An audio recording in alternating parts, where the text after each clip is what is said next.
कहीं नून लीग न जीत जाए, इसलिए जस्टिस साकिब निसार ने 2018 से पहले मंसूबों पर पाबंदियां लगाईं। 2018 के झुर्लू इलेक्शन में नून लीग और नवाज शरीफ से खिदमत का मौका छीना गया। जस्टिस साकिब निसार ने ऑरेंज लाइन ट्रेन मंसूबे पर भड़ास निकाली।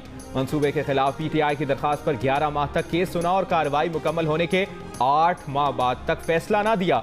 वज़ीर आज़म शहबाज शरीफ ने साबिक चीफ जस्टिस को निशाने पर ले लिया। कहा, अगर ऑरेंज लाइन ट्रेन का काम 2018 से पहले मुकम्मल हो जाता तो नून लीग को इलेक्शन में फायदा होता। साकिब निसार रास्ता ना रोकते तो इलेक्शन में नून लीग के वारे न्यारे होते। इस वक्त जो कुछ अदालत उस्मा और पार्लियामेंट के दरमियान हो रहा है, इस पर कुछ नहीं कहना चाहता। इमरान खान की हिमायत नहीं की, अमरीकी कांग्रेस के रुकन ब्रेट शर्मन ने वजाहत कर दी। कहा, अमरीकी वजीर खारजा टोनी ब्लिंकन को लिखे गए उनके खत को इमरान खान की हिमायत के तौर पर ना देखा जाए। इमरान खान ने अपनी हुकूमत गिराने का इल्ज़ाम अमरीका पर आयद किया था और अपने इल्ज़ाम का कोई सबूत भी पेश नहीं किया। उन्होंने इमरान खान के मौक़िफ़ पर तनकीद की थी। ये भी वाज़ेह हो गया कि कांग्रेस ने इसके लिए कोई रकम फराहम नहीं की। ब्रेट शर्मन ने कहा कि उन्होंने इमरान खान के दौरे हुकूमत में भी पाकिस्तान में इंसानी हुकूक और खारजा पॉलिसी पर तनकीद की थी। पुलवामा हमले में मोदी ने अपनी नाअहली को छुपाया, फौजियों को बचाने के बजाय मरवाया, पाकिस्तान पर मलबा गिराया और इलेक्शन में फायदा उठाया। करप्शन पर भी नरेंद्र मोदी ने आंखें बंद की, कुछ ना किया। मकबूजा कश्मीर के साबिक गवर्नर और भारतीय जनता पार्टी के रहनुमा सत्यपाल के इंटरव्यू ने भारत में तहलका मचा दिया। मोदी हुकूमत की चालाकियों को बेनकाब कर दिया। ये भी कहा कि पुलवामा ड्रामे का मकसद बीजेपी को इंतखाबात में फायदा पहुंचाना था। मोदी जम्मू कश्मीर के बारे में बेखबर और जहालत की इंतहा पर हैं। मोदी को गलती का बताया तो चुप रहने का कहा। नरेंद्र मोदी को करप्शन के कई केसेस बताए, मगर उन्होंने कुछ नहीं किया। दहशतगर्दी के मुकम्मल खात्मे के लिए कौम और हुकूमत को मुश्तरका रविश अपनाना होगी। Army chief general Asim Munir की ज़ेर सदारत कोर कमांडर्स कॉन्फ्रेंस में अस्करी क़यादत का आवाम के ताउन से अपनी आईनी जिम्मेदारियाँ निभाने का आज़म। कॉन्फ्रेंस के शुरका ने इत्तफाक किया कि ऐसे वक्त में जब सिक्योरिटी फोर्सेज मगरबी सरहदी इलाकों में खुफिया ऑपरेशन में मसरूफ़ हैं, दहशतगर्दों के खिलाफ मुश्तरका मौक़िफ़ की बुनियाद पर ऑपरेशन ही दहशतगर्दी, इंतहा पसंदी और अदम इस्तेहकाम के खात्मे का सबब बनेगा। कौमी सलामती कमेटी के इजलास में तय किए गए अहदाफ के हसूल की कोशिशों की यकीन दहानी। ISPR के मुताबिक अस्करी क़यादत दरपेश चैलेंजेस से मुकम्मल तौर पर आगाह है और मुसल्लह अफ़वाज अंदरूनी और बैरूनी खतरात का जवाब देने के लिए हमावक्त तैयार है। 2025 तक करंट अकाउंट खसारा, महंगाई और अदायगियों का बोझ, 29 अरब डॉलर सालाना तक पहुंचने का खदशा। रवा माली साल में पाकिस्तान की शरह नमू 0.4% रहेगी। आलमी बैंक की Pakistan economic development outlook and risk report जारी। रिपोर्ट के मुताबिक IMF प्रोग्राम के बावजूद पाकिस्तान को ज़र मुबादला ज़खायर में कमी का सामना है। 2025 तक करंट अकाउंट खसारा बढ़कर GDP का 2.2% तक पहुंच जाएगा।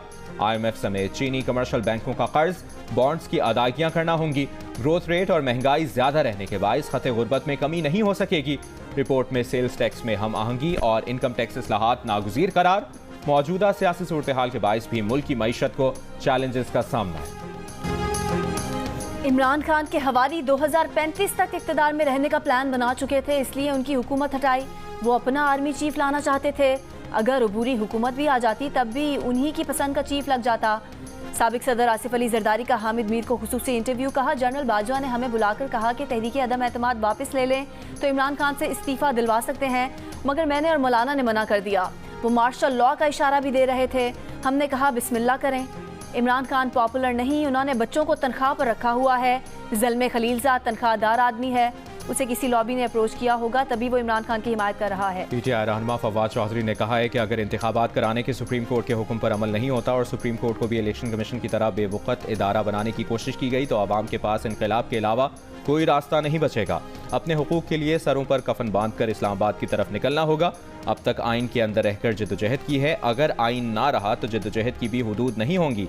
इसलिए आइन को मुकद्दम माना जाए और आवाम को दीवार से ना लगा।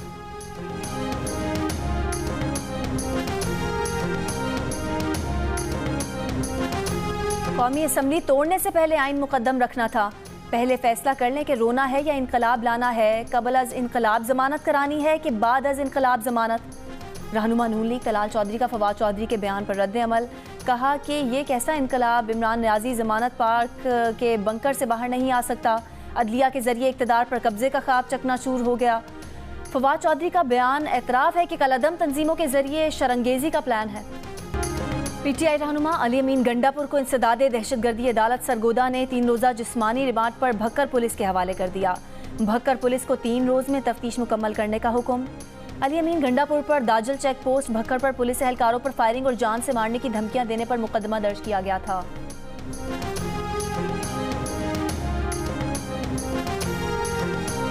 आसिफ जरदारी पर कत्ल की साजिश का इल्जाम लगाने का केस। इस्लामाबाद हाई कोर्ट में मामला ज़ेर समाअत होने पर शेख रशीद पर फर्द जुर्म की कार्रवाई एक बार फिर मौखर। शेख रशीद के वकीला ने इस्लामाबाद हाई कोर्ट में दायर अखराज मुकदमात की नकूल जमा करा दी। मजीद समाअत 3 जून तक मुलतवी। शकरगढ़ के मुफ्त आटा सेंटर में 70 साला शख्स जाम भाग हो गया। रेस्क्यू हुक्काम के मुताबिक बुजुर्ग शहरी 14 किलोमीटर दूर से मुफ्त आटा लेने पहुंचा था। आटे का थैला लेकर रश्त से निकलते हुए बेहोश हुआ और दिल का दौरा पड़ने से जाम भाग हो गया। लाहौर में 1 किलो चीनी की कीमत में 2 हफ्ते के दौरान 25 से 30 रुपए का इजाफा। 1 किलो चीनी की कीमत 125 से 130 रुपए तक पहुंच गई। अफगान सरहदी पाकिस्तानी इलाकों में चीनी नायाब हो गई। कीमत 150 रुपए किलो तक पहुंच गई। चमन समेत सरहदी अजला में चीनी की सप्लाई पर पाबंदी। लेवीज हुकाम के मुताबिक चीनी के ट्रक मुख्तलिफ मकामात पर रोक दिए गए हैं। चीफ सेक्रेटरी की सरबराही में टास्क फोर्स चीनी सप्लाई का जायजा ले रही है।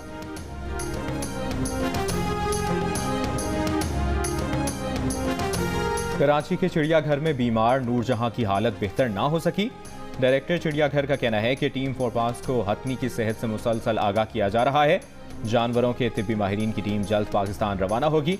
मकामी डॉक्टर्स हथनी को तिब्बी इमदाद फराहम कर रहे हैं। 4 माह से हथनी मुसलसल एक ही जगह खड़ी रही है।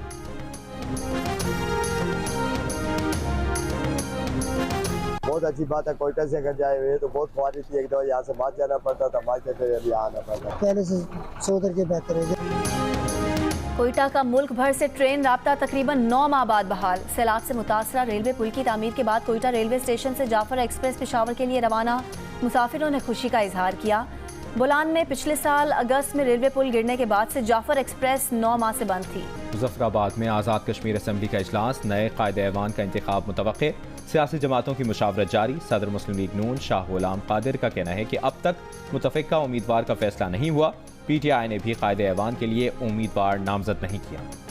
बेसहारा बच्चों की मां मारूफ समाजी रहनुमा बिल्किस ईधी की पहली बरसी। बिल्किस ईधी की इंसानियत के लिए खिदमात याद रखी जाएंगी। जापानी वज़ीर-ए-आज़म के खिताब के दौरान धमाका। वज़ीर-ए-आज़म महफूज रहे। एक शख्स गिरफ्तार। वज़ीर-ए-आज़म शहर में इंतखाबी मुहिम पर थे। इस दौरान उन पर स्मोक बम फेंका गया। वाक़े के बाद मुहिम का दोबारा आगाज़ कर दिया। जापानी वज़ीर-ए-आज़म का कहना है कि हमला इंतखाबी अमल को मुतासिर नहीं कर सकता। जुलाई 2022 में इंतखाबी मुहिम के दौरान साबिक वज़ीर-ए-आज़म को गोली मारकर हलाक कर दिया गया था। पाकिस्तानी कोहपेमा साजिद सतपारा ने माउंट अन्नापूर्णा सर कर ली। साजिद सतपारा ने मसनूई ऑक्सीजन के बगैर चोटी सर की। 8091 मीटर बुलंद चोटी की 10वीं बुलंद तरीन चोटी है। और मधुर धुनों के खालिक अमजद बॉबी की मौसीकी सदाबहार। चाहने वाले उनकी बरसी नहीं भूले।